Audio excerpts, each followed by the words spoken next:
सभी को नमस्कार। मैं हेमंत सर आप सबका अपने इस ऑनलाइन प्लेटफॉर्म पे स्वागत करता हूं। दोस्तों, पिछले 2 लेक्चर में हम लोगों ने सीडीपी वाले पार्ट्स को स्टार्ट किया था। स्पेशली हम लोगों ने स्टेट और सीटेट के स्टूडेंट्स के लिए ये वीडियो तैयार किया था। इसमें आप जैसे नेट फर्स्ट पेपर का भी अगर तैयारी कर रहे हैं तो उसमें आपका टीचिंग एप्टीट्यूड वाला जो पार्ट है वो भी ये कवर करेगा। साथ ही अगर आप एजुकेशन से नेट का प्रिपरेशन कर रहे हैं तो भी ये शिक्षण अभिरुचि वाला पार्ट वाला जो वीडियो है ये भी आपका क्या होगा, कवर होगा। तो सीडीपी को पढ़ाने से पहले यानी चाइल्ड डेवलपमेंट के बारे में अक्सर क्या होता है, जनरली लोग वृद्धि और विकास से शुरू करते हैं, अर्थात बालक से शुरू करते हैं। लेकिन मैंने ये वीडियो आपका टीचिंग से स्टार्ट किया है। सबसे पहले हम लोगों ने बात किया कि टीचिंग क्या है, एप्टीट्यूड क्या होता है यानी शिक्षण क्या है और अभिरुचि क्या है। साथ ही शिक्षण के अंतर्गत उसकी परिभाषा, उसके स्वरूप और उसके उद्देश्य के बारे में हम लोग चर्चा किए थे। अभी तक जो भी बातें डिस्कस हो रही हैं हम केवल शिक्षण के बारे में अभी बात कर रहे हैं। अभी हम लोग और भी चीज़ों को इसमें डिस्कस करेंगे, जैसे कि आपका शिक्षण का प्रकृति यानी जो उसका नेचर होता है उसके बारे में हम लोग पढ़ेंगे। इसके बाद इम्पॉर्टेंस ऑफ टीचिंग, हम लोग शिक्षण के महत्व के बारे में पढ़ेंगे। और इसके अर्थात पे हम लोग आगे क्या शिक्षण के आयामों के बारे में पढ़ेंगे। आयाम के बाद जो शिक्षण की अवस्थाएं होती हैं उसके बारे में, शिक्षण सूत्र, शिक्षण विधि, शिक्षण कौशल, बहुत सारी चीज़ें हैं जो आपके टीचिंग से रिलेटेड है या हमको इसके अंतर्गत क्या करना है, पढ़ना है। ठीक, जो लोग आज के वीडियो में नए हैं उनको ये चीज़ हम बता दें कि 2 वीडियो हमने टीचिंग एप्टीट्यूड पे बना रखा है। सबसे पहले वीडियो में हम लोगों ने एक जनरल इंट्रोडक्शन डिस्कस किए हैं टीचिंग एप्टीट्यूड के बारे में कि शिक्षण अभिरुचि होता क्या है। दूसरे वाले वीडियो की अगर बात करें तो दूसरे वाले वीडियो में हम लोगों ने शिक्षण के अर्थ, परिभाषा और प्रकार के बारे में चर्चा किया है। ठीक, आज हम लोग बात करेंगे शिक्षण के प्रकृति के बारे में, उसके नेचर के बारे में कि शिक्षण की प्रकृति कैसी है, उसका नेचर कैसे है। कुछ लोग कहते हैं कि शिक्षण कलात्मक होता है, कुछ विचारकों का यह मानना है कि शिक्षण एक वैज्ञानिक प्रक्रिया है। तो कौन से विचारक का क्या तथ्य है शिक्षण की प्रकृति को लेकर, उसके संदर्भ में हम लोग एक विस्तृत व्याख्या करेंगे। और हम साथ ही आपको ये भी बताते चलेंगे कि इस पार्ट में कौन सा चीज आपके परीक्षा के दृष्टिकोण से महत्वपूर्ण है। तो सबसे पहले आज का जो विषय है वह हमने स्क्रीन पे खोल रखा है। यहां से हम पेन ले लेते हैं और आपको एक एक पार्ट को समझाते हुए चलते हैं। तो जैसा कि हमने आपको बताया कि आज हम लोग क्या करेंगे, शिक्षण की प्रकृति के बारे में पढ़ेंगे यानी नेचर ऑफ टीचिंग के बारे में हम पढ़ेंगे। ठीक, तो शिक्षण की प्रकृति के संदर्भ में कई विचारकों का अलग अलग क्या है, वक्तव्य है। इसको अलग अलग लोगों ने अलग अलग तरीके से बताने का प्रयास किया है। तो एक एक पॉइंट को हम लोग बहुत ही अच्छे से समझने का क्या करेंगे, प्रयास करेंगे। तो पहले वाले पार्ट की बात करते हैं। जैसा कि एक किताबी भाषा में कहा जाता है कि शिक्षण के प्रकृति को हम निम्न बिंदुओं के द्वारा क्या कर सकते हैं, स्पष्ट कर सकते हैं। सबसे पहले बिंदु की बात करते हैं। पहला पॉइंट क्या कहता है कि शिक्षण एक अंतः प्रक्रिया है। शिक्षण एक क्या है, अंतः प्रक्रिया है। ठीक, teaching is a in process, मतलब क्या है, एक अंतः प्रक्रिया है। यानी अगर कभी आपसे परीक्षा में पूछा जाए कि भाई शिक्षण कैसी प्रक्रिया है, तो शिक्षण एक अंतः प्रक्रिया है जो किसी विद्यालय के अंदर एक क्लासरूम में शिक्षक और छात्र के बीच क्या होता है, संपन्न होता है। अंतः प्रक्रिया का मतलब ही यह हुआ कि एक ऐसी प्रक्रिया, चूंकि हमने आपको बताया है शिक्षण का अर्थ क्या होता है, पढ़ाना नहीं, सिखाना। शिक्षण, टीचिंग हमेशा लर्निंग से रिलेटेड होता है, न कि रीडिंग से रिलेटेड होता है। और जब किसी वस्तु को या जब कोई विषय किसी व्यक्ति को सिखाया जाता है तो एक अंतः प्रक्रिया यानी एक अंतः क्रिया क्या किया जाता है, आपस में संपन्न किया जाता है। और इस अंतः प्रक्रिया में जब तक छात्र और शिक्षक दोनों पार्टिसिपेट नहीं करेंगे, दोनों भाग नहीं लेंगे, तो यह प्रक्रिया प्रभावी नहीं होगा, अर्थात इफेक्टिव नहीं होगा। तो पहला पॉइंट हम आपको बता दें, अगर हम टीचिंग के नेचर की बात कर रहे हैं तो इसका फर्स्ट नेचर जो है वो यही है। शिक्षण की जो पहली प्रक्रिया है वह क्या है, तो शिक्षण की पहली प्रक्रिया क्या है आपको बता दें, शिक्षण एक अंतः प्रक्रिया है। शिक्षण क्या है, एक अंतः प्रक्रिया है। एक विद्यालय के अंतर्गत कक्षा के अंदर शिक्षक और छात्र के मध्य संपन्न होने वाली प्रक्रिया है, जिसमें शिक्षक छात्र को पाठ्यक्रम का ज्ञान कराता है, बोध कराता है या पाठ्यक्रम में सम्मिलित चीज़ों को सिखाता है, जिसमें छात्र और शिक्षक दोनों की क्या होती है, भागीदारी होती है। अब हम इसके दूसरे पॉइंट पे बात करते हैं। ठीक, जैसे कि देखिए बताया गया है कि यह देखिए अभी जो चीज़ हमने समझाया वो चीज़ बताया भी गया है कि यह शिक्षक तथा छात्रों के मध्य विशेष कार्य को संचालित होती है। इसमें शिक्षण की वह प्रक्रिया कक्षा कक्ष में चलती है जिसमें शिक्षक और शिक्षार्थी दोनों निहित होते हैं।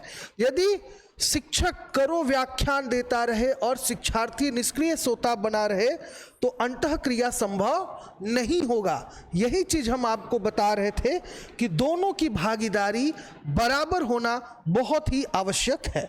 अगले पॉइंट पे चलते हैं और अगले पॉइंट के बारे में हम लोग चर्चा करते हैं।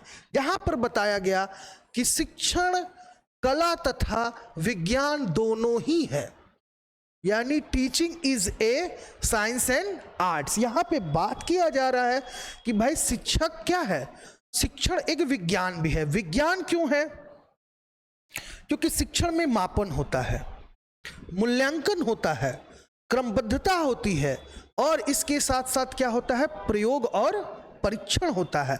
जब शिक्षण में प्रयोग की बात की जाए, परीक्षण की बात की जाए, मापन की बात की जाए, मूल्यांकन की बात की जाए, तो यह संपूर्ण चीज़ें वैज्ञानिक चीज़ें हैं। इसीलिए शिक्षण को हम लोग विज्ञान कहते हैं। अगर हम कला के परिदृश्य से देखें या कला के दृष्टिकोण से शिक्षण को समझने का प्रयास करें तो शिक्षण का जो प्रस्तुतिकरण होता है, प्रेजेंटेशन ऑफ टीचिंग, शिक्षण का जो प्रस्तुतिकरण है वह आपका क्या कहलाता है, तो यह कलात्मक होता है।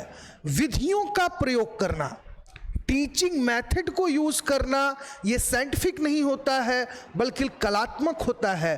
टीचिंग स्किल को यूज करना यह साइंटिफिक नहीं होता है, यह भी कलात्मक होता है। अर्थात शिक्षण के अंतर्गत जब विधियों का प्रयोग किया जाता है, कौशल का प्रयोग किया जाता है और शिक्षण का जब प्रस्तुतिकरण किया जाता है, तब वहाँ शिक्षण क्या हो जाता है, कलात्मक हो जाता है। अर्थात अगर हम शिक्षण के प्रकृति की बात करें तो यहाँ पे क्या आ जाता है, दो चीजें आ जाती हैं। पहला वैज्ञानिकता और कलात्मकता। वैज्ञानिकता की अगर हम बात करें तो हमने कहा मापन, मूल्यांकन, प्रयोग और परीक्षण। शिक्षण का यह जो आपका रूप है, स्वरूप है, यह विज्ञान को प्रदर्शित करता है। वही शिक्षण कौशल और विधि का जो स्वरूप है वो क्या करता है, उसके कलात्मक पक्ष को क्या करता है, प्रदर्शित करता है। यहाँ पे लिखा भी गया है कि शिक्षण की प्रकृति, देखिए यहाँ पे बताया गया है कि शिक्षण की प्रकृति कलात्मक तथा वैज्ञानिक दोनों ही है। शिक्षण नियोजन तथा मूल्यांकन क्रियाओं की प्रकृति वैज्ञानिक अधिक है, जबकि शिक्षण प्रक्रिया में कलात्मक पक्ष में क्या आता है, इसमें कौशल आ जाता है, प्रयोग आ जाता है, प्रस्तुतिकरण आ जाता है और विधि आ जाता है। यही चीज हम आपको कुछ देर पहले क्या कर रहे थे, बता रहे थे। अब हम लोग बात करते हैं, शिक्षण एक विकासात्मक प्रक्रिया है। शिक्षण क्या है, शिक्षण का तीसरा स्वरूप क्या है, शिक्षण एक विकासात्मक प्रक्रिया है। इसके अंतर्गत बताया गया कि शिक्षण प्रक्रिया के द्वारा बालकों का विकास किया जाता है और उनसे व्यवहार में अपेक्षित परिवर्तन लाया जाता है। जिसमें ज्ञानात्मक, भावात्मक तथा क्रियात्मक पक्षों का क्या किया जाता है, विकास किया जाता है। दो स्वरूप हमने बताया। पहला स्वरूप हमने बताया कि शिक्षण का स्वरूप क्या है, अंतः प्रक्रिया है, शिक्षण एक अंतः प्रक्रिया है। दूसरा स्वरूप हमने बताया शिक्षण कला है और विज्ञान है। तीसरा स्वरूप बताते हुए हम आपको यह कह रहे हैं शिक्षण एक विकासात्मक प्रक्रिया है, अर्थात इसमें क्या किया जाता है, एक शिक्षक के द्वारा शिक्षण प्रक्रिया इसलिए संपन्न की जाती है कि वह अपने छात्रों में एक वांछित परिवर्तन ला सके। वांछित परिवर्तन का मतलब होता है उचित या अच्छा या जैसा शिक्षक चाहता है वैसा परिवर्तन। वही परिवर्तन आपका क्या कहलाता है, वांछित परिवर्तन कहलाता है। जब छात्र के ज्ञानात्मक पक्ष के विकास की बात की जाए, उसके भावात्मक पक्ष के विकास की बात की जाए, उसके क्रियात्मक पक्ष की बात की जाए, तो वह तब यहाँ यह समझने वाली बात है कि यहाँ पे शिक्षण के विकासात्मक प्रक्रिया को क्या किया जा रहा है, बताया जा रहा है। इसका स्वरूप विकासात्मक क्यों है, क्योंकि शिक्षण के द्वारा छात्र के ज्ञान में, समझ में और उसके क्रियात्मक पक्ष में क्या किया जाता है, विकास किया जाता है। शिक्षण के अंतर्गत क्या किया जाता है भाई, छात्र का ज्ञानात्मक विकास किया जाता है, भावात्मक विकास किया जाता है और क्रियात्मक विकास किया जाता है। इसलिए शिक्षण का तीसरा स्वरूप जो है वह है शिक्षण एक विकासात्मक प्रक्रिया है। अब बात करते हैं हम लोग चौथे पॉइंट का, और वह क्या है, शिक्षण एक सतत प्रक्रिया है। शिक्षण एक क्या है, सतत प्रक्रिया है, अर्थात ये जन्म से लेकर मृत्यु तक चलने वाली प्रक्रिया है। इसके बारे में क्या कहा जाता है भाई, ये जन्म से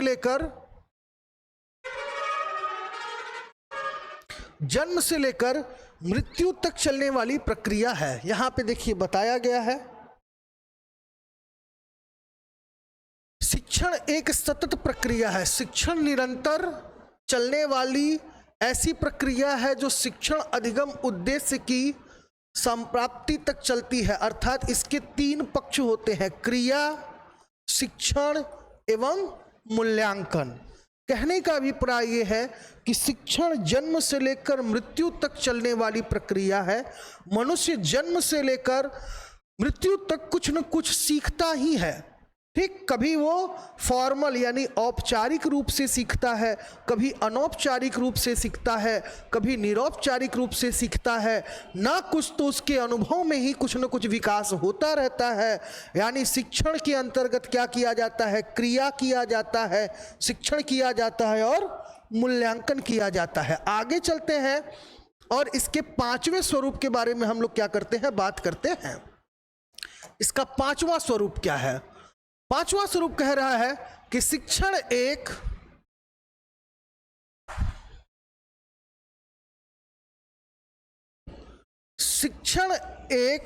निर्देशन की प्रक्रिया है। क्या है, शिक्षण एक निर्देशन की प्रक्रिया है।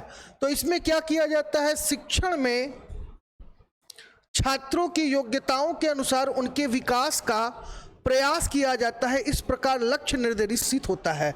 यानी शिक्षण के अंतर्गत छात्रों की योग्यता को ध्यान में रखकर उनका क्या किया जाता है, विकास किया जाता है।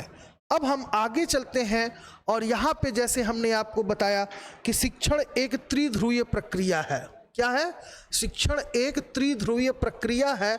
हमने आपको बताया था कि जॉन डीवी ने सबसे पहले इस पे काम किया था, इसके बारे में बताया था।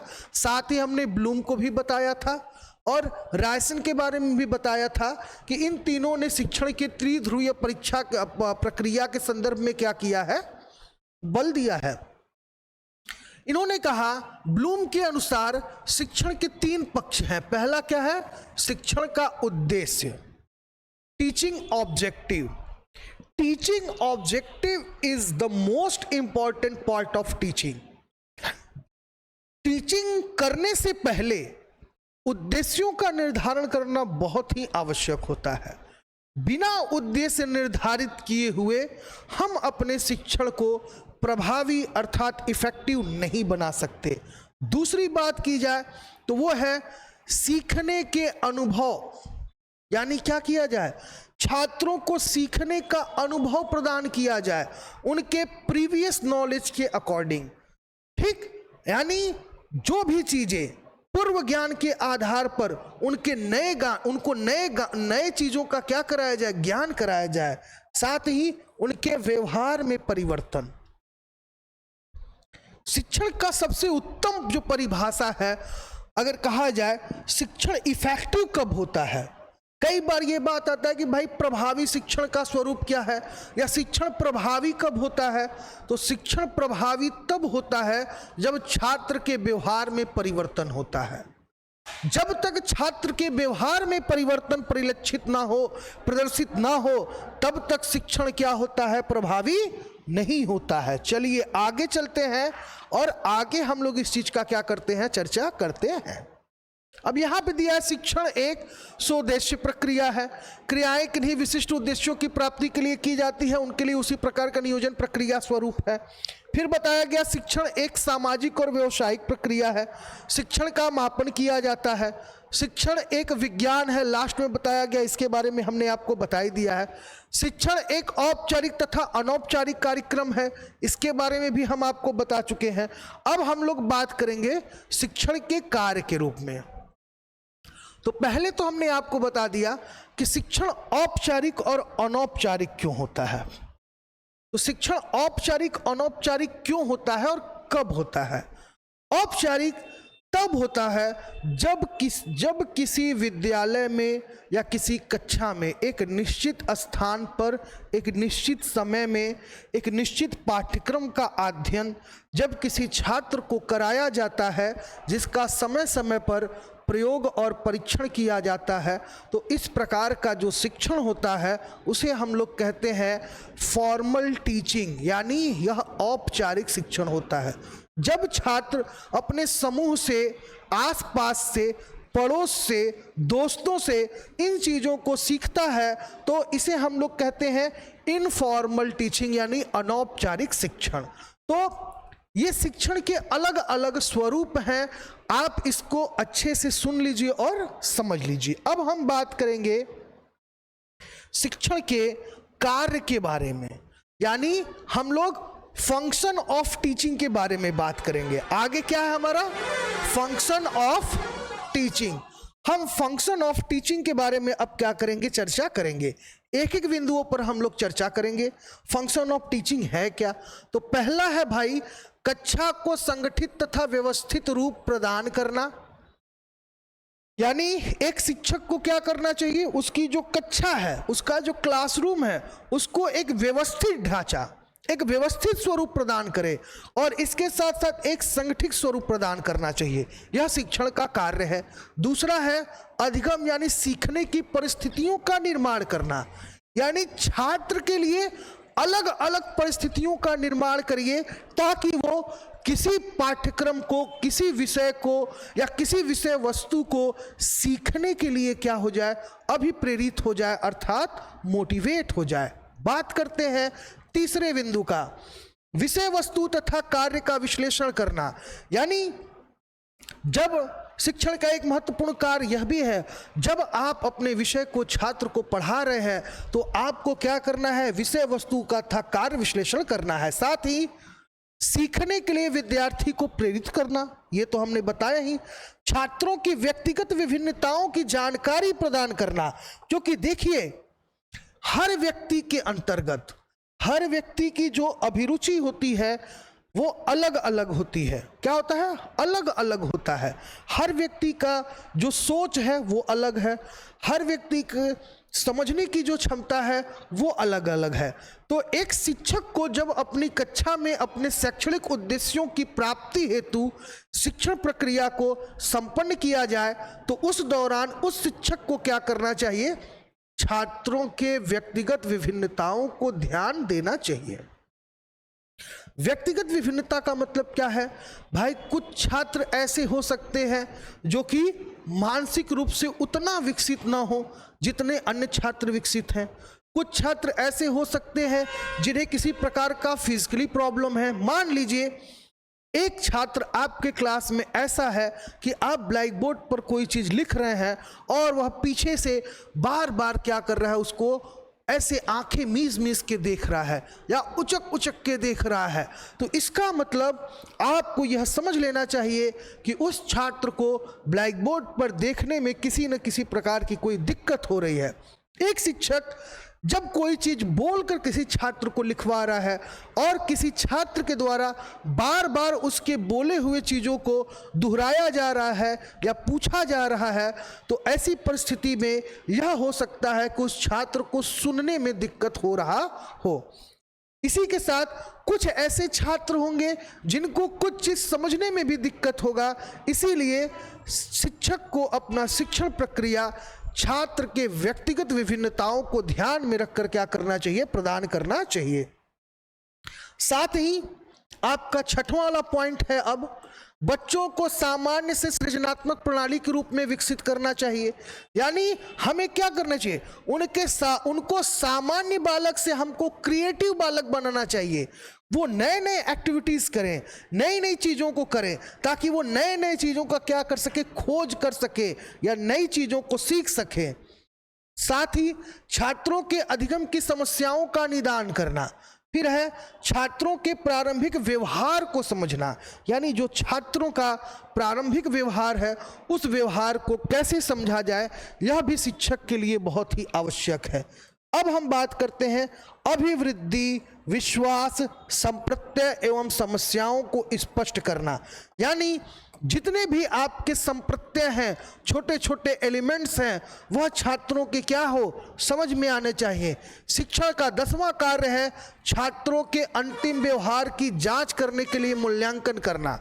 अंतिम व्यवहार का मतलब कि हम यह जांच करें कि जब हमने कक्षा आरंभ किया था तो उस विषय वस्तु के प्रति जो छात्रों का व्यवहार था वो कैसा था, अब विषय वस्तु को पढ़ाने के उपरांत उन छात्रों का जो व्यवहार है वो किस प्रकार से है।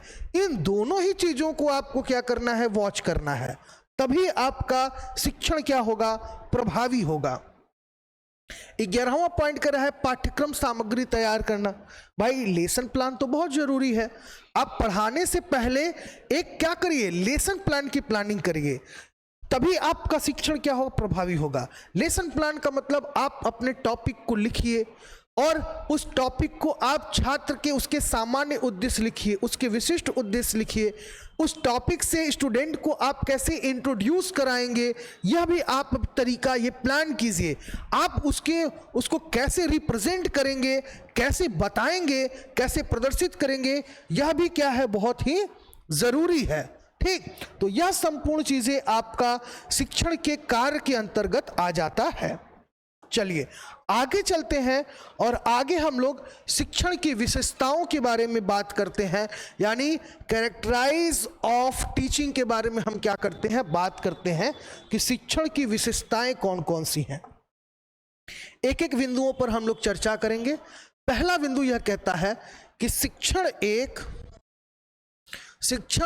स्पष्ट एवं निश्चित लक्ष्य रखना। दूसरा है छात्र प्रतिक्रियाओं को बढ़ावा देना। तीसरा है प्राप्त किए जाने वाले उद्देश्यों के प्रति छात्रों की रुचि में विकास करना। छात्रों के नेतृत्व और उत्तरदायित्व को प्रोत्साहित करना।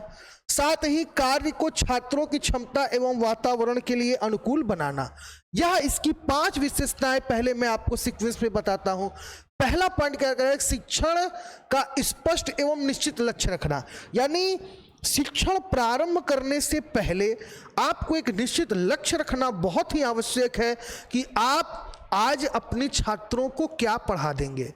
अगर आपका ये लक्ष्य कि नहीं, आज तो मैं उनको अपने विषय का या अपने टॉपिक का परिभाषा, अर्थ और परिभाषा समझा दूंगा या उसकी विशेषता समझा दूंगा या उसका कार्य समझा दूंगा, इस प्रकार का एक लक्ष्य निर्धारित रहना बहुत ही आवश्यक है।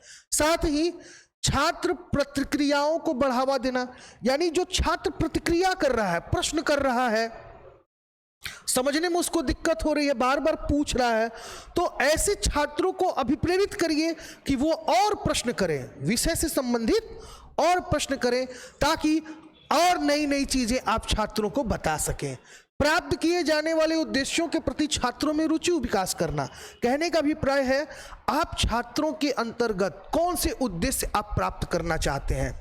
भाई उनके ज्ञानात्मक पक्ष में विकास करना चाहते हैं, अगर आपका ये उद्देश्य है तो उसमें आप रुचि उत्पन्न करिए कि उनके ज्ञान में कैसे विकास हो। अगर उनके भावात्मक पक्ष में आप विकास करना चाहते हैं तो उसको जानने का प्रयास करिए।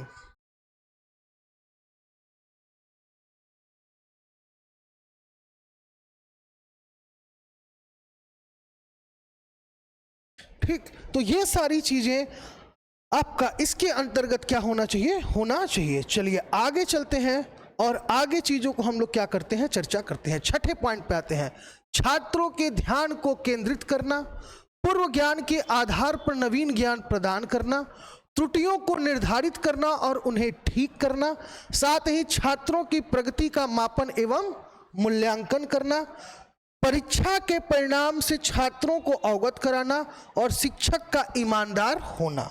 ये आपको अगला 5 बताते हैं। पहला क्या है, छात्रों के ध्यान को केंद्रित करना, यानी एक शिक्षक को शिक्षण प्रक्रिया संपन्न करते समय छात्र का ध्यान बार बार क्या करना चाहिए, अपनी तरफ आकर्षित करना चाहिए। जैसे आप क्लास में पढ़ाने आए और उस दौरान आप क्या देख रहे हैं कि बहुत सारे बच्चे आपस में क्या कर रहे हैं, बात कर रहे हैं।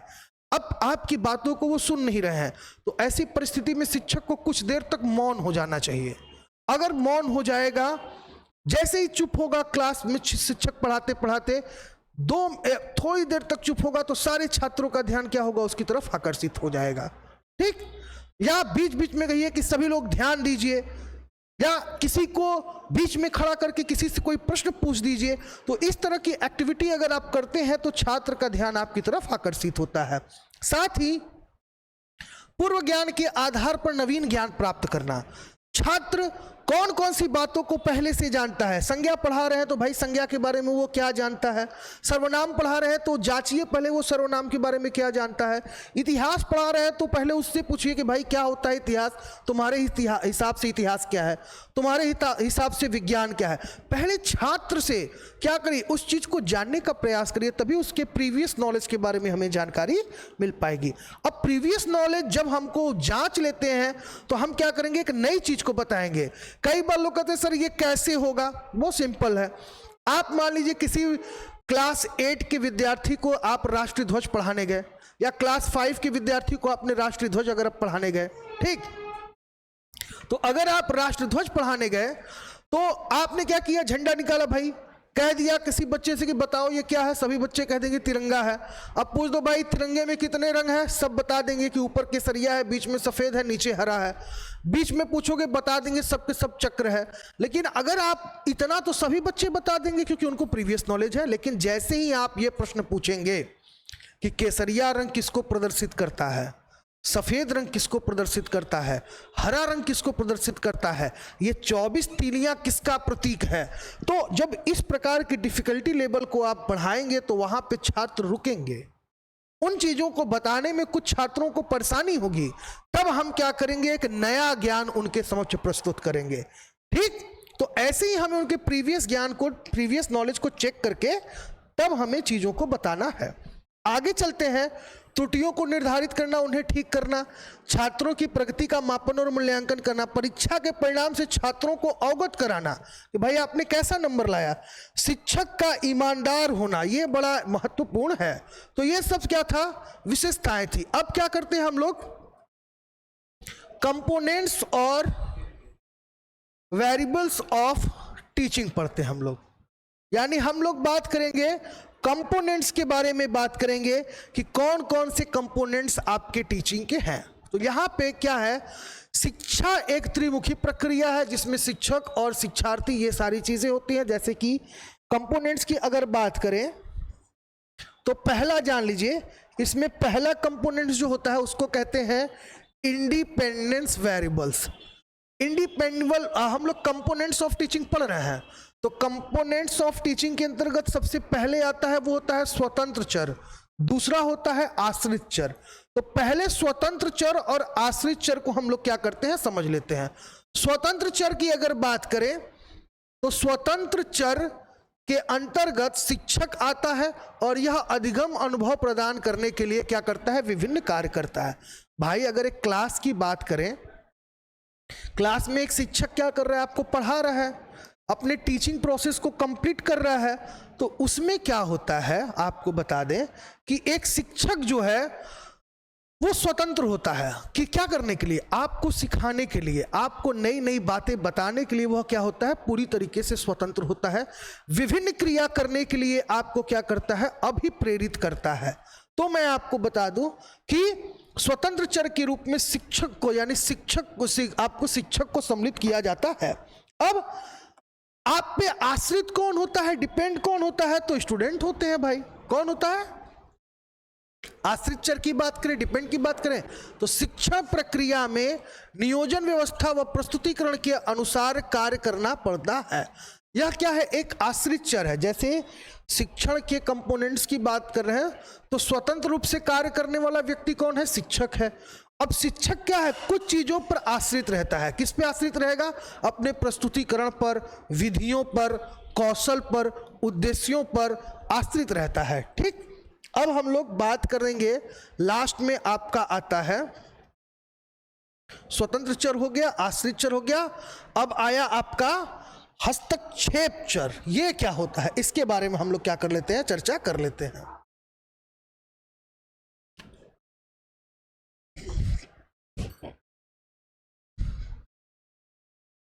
हस्तक्षेप चर यानी इसको हम लोग जो है आपका इंटरवेनिंग वेरिएबल्स कहते हैं। यह है आपका शिक्षण प्रक्रिया में पाठ्य वस्तु, शिक्षण विधि, शिक्षण युक्ति, शिक्षण व्यूह और आदि का हस्तक्षेप चर। जैसे कि किसी शिक्षक के द्वारा क्या किया जा रहा है, टीचिंग एड्स को यूज किया जा रहा है, शिक्षण सहायक सामग्री का प्रयोग किया जा रहा है, तो यह आपका क्या कहलाएगा, हस्तक्षेप चर कहलाएगा।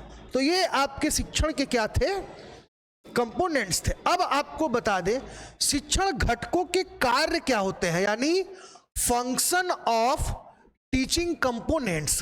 ये जो टीचिंग कंपोनेंट्स होते हैं इनका काम क्या है, स्वतंत्र चर का काम क्या है, आश्रित चर का काम क्या है, हस्तक्षेप चर का क्या काम है, इसको हम लोग क्या करते हैं, आगे करते हैं। तो पहले तो आपको बता दें तीन चीजें शिक्षण में बहुत ही ज्यादा महत्वपूर्ण होती हैं बेटा। पहला चीज क्या है, presentation. Presentation is the most important part of teaching. आप अपने पाठ्य वस्तु को कैसे, अपने विषय को कैसे प्रदर्शित करते हैं, यह शिक्षण का सबसे महत्वपूर्ण अंग होता है। साथ ही प्रस्तुतिकरण के बाद क्या होता है आपका, डायग्नोसिस होते हैं, निदान होता है, यानी जो चीज आप प्रस्तुत कर रहे हैं वह छात्र कहां तक समझ पा रहा है, किस प्रकार समझ रहा है, इसको हम लोग क्या कहते हैं, डायग्नोसिस कहते हैं, यानी निदान कहते हैं। और अंतिम में क्या होता है, उपचार होता है। पहले प्रस्तुतिकरण होता है, फिर जांच किया जाता है। हम पहले प्रस्तुत करते हैं, फिर जांच करते हैं कि छात्र समझ रहा है कि नहीं समझ रहा है, और अगर नहीं समझ रहा है तो अन्य विधियों के द्वारा हम क्या करते हैं, उसको समझाने का प्रयास करते हैं, अर्थात निदान करते हैं। तो हम अब कंपोनेंट्स के फंक्शन को एक एक करके चलिए डिस्कस कर लेते हैं। देखिए तीन कंपोनेंट्स के चीजें दी हैं, निदान करना, उपचार करना और मूल्यांकन करना। अब शिक्षण क्या है भाई, अगर हम शिक्षण की बात कर रहे हैं तो शिक्षण एक क्या है, प्रक्रिया है। और इस प्रक्रिया में सबसे पहले क्या होगा, तो भाई सबसे पहले होगा आपका क्या, प्रस्तुतिकरण होगा। क्या होगा, प्रस्तुतिकरण होगा। अब प्रस्तुतिकरण होगा तो सबसे पहले हम जांच करेंगे कि बच्चा हमारी बात को समझ रहा है कि नहीं। फिर अगर नहीं समझ रहा है तो उसको हम उपचार करेंगे, और उपचार के बाद हम मूल्यांकन करेंगे कि छात्र हमारी बातों को समझ पाया कि नहीं समझ पाया। ठीक, चलिए आगे चलते हैं और आगे हम लोग इसको और अच्छे से जांचने का प्रयास करते हैं। उपचारी हो गया, मूल्यांकन हो गया। अब हम लोग शिक्षण की आवश्यकता एवं महत्व पर बात करेंगे कि need and importance of teaching. ये बहुत ही महत्वपूर्ण है आपके परीक्षा के दृष्टिकोण से कि शिक्षण की आवश्यकता एवं महत्व, need and importance of teaching क्या है। तो पहले है आपका शिक्षण एक कौशल युक्त प्रक्रिया है, शिक्षण का तात्पर्य ज्ञान प्रदान करना है। पहला महत्व क्या है? शिक्षण एक कौशल युक्त प्रक्रिया है, शिक्षण का तात्पर्य ज्ञान प्रदान करना है। दूसरा क्या है? छात्रों के व्यवहारों और मनोवृत्तियों का अध्ययन और परिवर्तन लाना। वर्तमान तथा भावी जीवन में सफलता के लिए शिक्षण एक महत्वपूर्ण साधन है। अनुदेशन प्रारूप तैयार करने के लिए शिक्षण क्या है? एक वैज्ञानिक आधार प्रदान करता है। तो शिक्षण व्यक्ति को अलग अलग तरीके से क्या करता है? महत्व प्रदान करता है या उसके प्रभाव को दर्शाता है। अब लास्ट बिंदु जो है, लास्ट पार्ट पे हम लोग इसके लास्ट पॉइंट पे डिस्कस करेंगे और वह है आपका शिक्षण की अवस्थाएं। तो अब हम बात करेंगे बेटा किस पे? आपका हम लोग बात करेंगे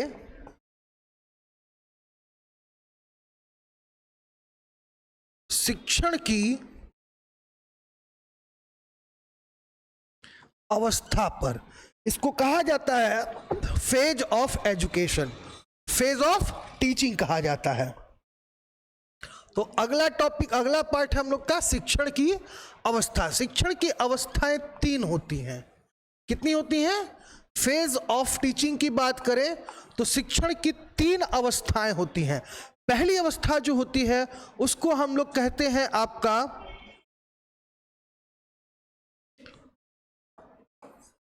इसको हम लोग कहते हैं प्री एक्टिव स्टेज। हिंदी में इसको कहते हैं हम लोग पूर्व संक्रियात्मक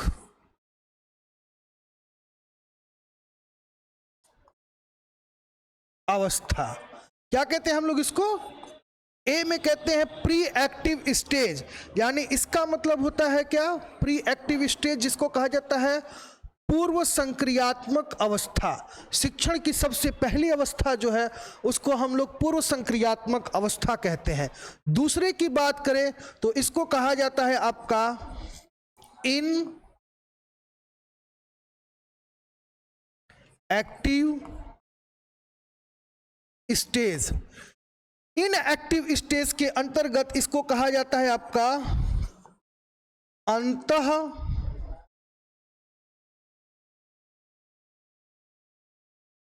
क्रिया अवस्था। यानी इसके अंतर्गत क्या किया जाता है? अंतःक्रिया अवस्था के अंतर्गत क्लास के अंदर जो भी चीजें संपन्न होती है उसे कहा जाता है अंतःक्रिया अवस्था। अब अंतिम में आता है आपका pro active stage. Pro active stage की अगर बात करें तो इसको कहा जाता है उत्तर संक्रियात्मक